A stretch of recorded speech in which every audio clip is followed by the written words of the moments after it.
China is set to officially take over the rotating presidency of the UN Security Council for November.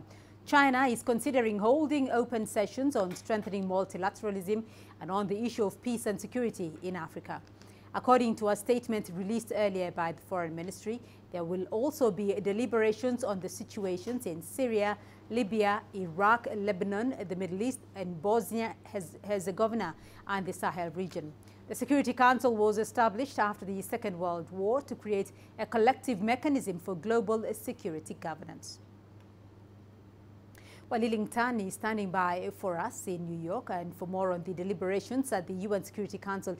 Liling, let's talk about why China convened today's meeting about peace and security in Africa. First off, why is that? Hey there, Beatrice. Well, China has called for this debate format meeting with the aim of galvanizing international support for peace and security efforts and operations in Africa, broadly speaking, but also specifically on peacekeeping operations on the continent. Now, much of the focus of this ongoing Security Council debate has been so far on how to improve the collaboration or partnership between UN peacekeeping and African Union support missions serving on the ground, especially when it comes to the relationship on how to improve collaboration between these two parties.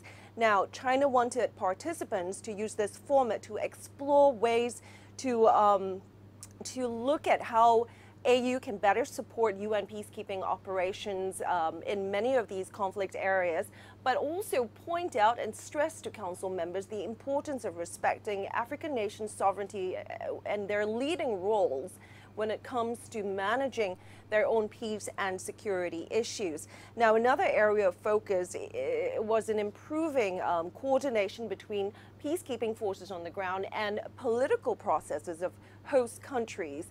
For example, in the DRC, where elections are being planned for the end of December. Now, China, as we know, has an increasing invested interest in peace and security in Africa, and especially in peacekeeping operations. Over the past decade, we've seen China increasing troop contributions as well as funding to these operations. And China is now the largest contributor of troops to peacekeeping operations among the permanent 5 members of the Security Council and the second largest funder to these operations. So indeed, China has a vested interest, which is part of the reason this debate was called this session.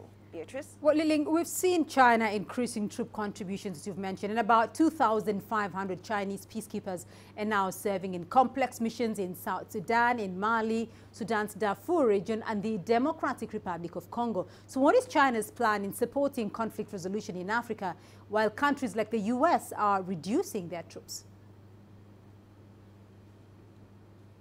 That is a very good question. Now, for many of us here who are monitoring developments on this front out of the United Nations and who cover this a lot, we are seeing more of a move by China towards supporting multilateral and United Nations activities and operations, while the U.S. under the Trump administration has been pulling back and withdrawing. We've covered this during the recent General Assembly debate. We saw the United States pulling away from agreements, from multilateral agreements, and even the difference between the U.S. and other countries within the Security Council on this issue was apparent and played out during the Security Council debate, in which one of the more contentious issues that have divided council members is on the funding of UN peacekeeping and African Union support operations.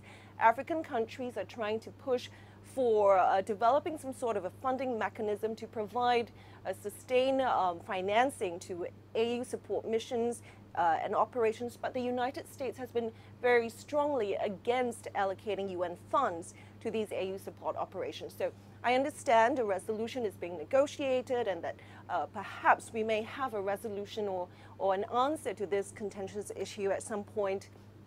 But as of now, it is another item here at the UN that has put the US on one side and other countries on the other side. All right, Liling Tan for us there in New York.